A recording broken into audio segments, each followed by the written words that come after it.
আসসালামু আলাইকুম, সাথে আছে আমি তারিক খান। আজকে তোমাদের সাথে আলোচনা করব অষ্টম শ্রেণী বীজগণিতীয় সূত্রাবলী ও প্রয়োগ এর পর্ব নাম্বার 4 নাম্বার পর্বে আমরা তোমাদের পাঠ্য বইয়ের 53 পৃষ্ঠার 6 নাম্বার আর 2 নাম্বার অঙ্কটা দেখবো। দেখো, অঙ্কটা আমরা সমাধান করতেছি। এটা একটা তৃতীয় রাশি বিশিষ্ট, মানে 3 রাশি বিশিষ্ট বর্গ। 3 রাশি বিশিষ্ট বর্গ করার জন্য যে সূত্র ইউজ করতে, তা হলো a plus B plus C whole square সমান a square plus B square plus C square plus 2ab plus 2bc plus 2ca। দেখো, এই অঙ্কটা সমাধান করার জন্য আমরা কি করতেছি দেখো। বর্গ করতে গেলে আগে আমাদের 3p প্লাস 2q মাইনাস 5 আর বর্গ মানে স্কয়ার। তারপর আমরা এই যে 3p আমরা মনে মনে a ধরে নিব, 2q আমরা b ধরে নিব, আর 5 আর আমরা কি ধরে নিব, c ধরে নিব। তাহলে হইতেছে a plus b plus c whole square. তাহলে আমাদের এই যে সূত্রটার সাথে মিলতেছে। এই অঙ্কটা করার জন্য আমাদের মনে মনে এইটা পড়তে হবে আর লিখতে হবে 3p 2q 5r। আমরা এটা পড়বো a plus b plus c whole square সূত্র হচ্ছে a স্কয়ার। প্রথমত আমাদের লিখতে হবে a স্কয়ার। এখানে a বলতে হলো 3p তার উপর স্কয়ার, প্লাস b বলতে হলো 2q তার উপরে স্কয়ার, প্লাস c বলতে হলে 5r তারপরে স্কয়ার। কিন্তু 5 এর সামনে মাইনাস চিহ্ন আছে, তাই এখানে মাইনাস দিতে হবে। তারপরে লিখতে হবে a স্কয়ার লিখছি, b স্কয়ার লিখছি, c স্কয়ার লিখছি। তারপরে লিখতে হবে 2ab। 2ab লিখতেছি আমরা, দেখো 2ab। এখানে a বলতে হলো 3p আর b বলতে হলো 2q, 2ab। তারপরে প্লাস এই যে প্লাস 2bc।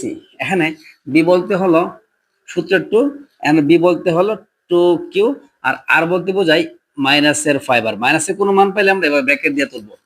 তারপরে প্লাস সূত্রের 2 ca। এখন c বলতে হলো মাইনাসের 5r আর a বলতে হলো 3p। এখন আমরা ক্যালকুলেশন করব। 3 এর উপর স্কয়ার দিলে 3 3 9, p এর উপর স্কয়ার দিলে p স্কয়ার।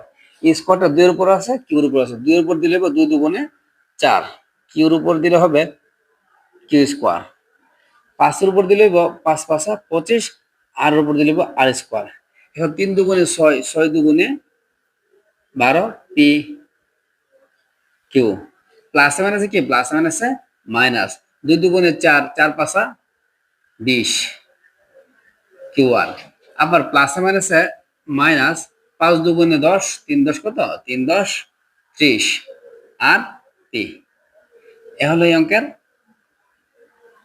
আনসার। এখন আমরা দেখবো তোমাদের পাঠ্য বইয়ের 2 নম্বর অঙ্কটা। বর্গ বসে বর্গ। এখন বর্গ মানে হলো স্কয়ার। এখন আমাদের x এর ধরে নিতে হইব, এই যে এই x এর ধরে নিতে হইব a, y এর ধরে নিতে হইব b, আর z এর ধরে নিতে হইব কি c। তাহলে a b c মানে a plus b plus c whole square সূত্র ইউজ করতে হবে। এই যে a plus b plus c whole square সূত্র হলো a square plus b square plus c square plus 2ab plus 2bc plus 2ca। দেখো, আমরা মনে মনে পড়ব ab দিয়ে আর মান বসাবো x y z এর। আমাদের প্রথমত লিখতে হবে a স্কয়ার। এখানে a বলতেছে x স্কয়ার, তো a square plus b square. এখানে b বলতেছে y স্কয়ার, তবে y এর সামনে মাইনাস আছে, মাইনাস দিতে হবে। তারপরে c স্কয়ার, c বলতেছে মাইনাসের z তারপরে স্কয়ার আর হোল স্কয়ার। তাহলে a square plus b square plus c square plus সূত্রের 2ab। সূত্রের 2ab। এখন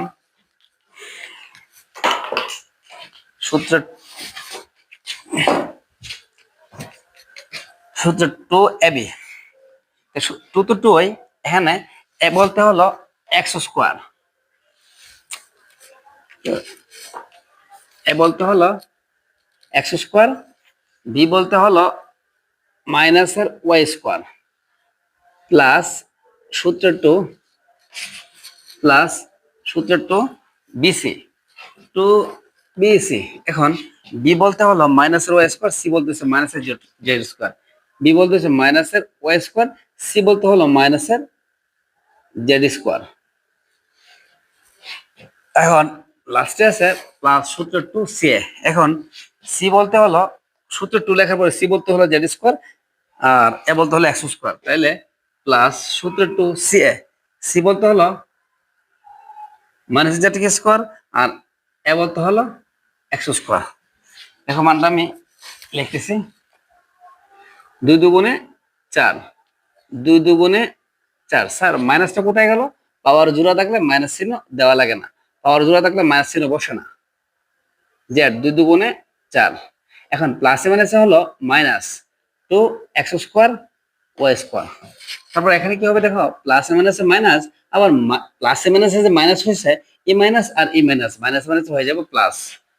তাহলে সূত্র 2y² z²।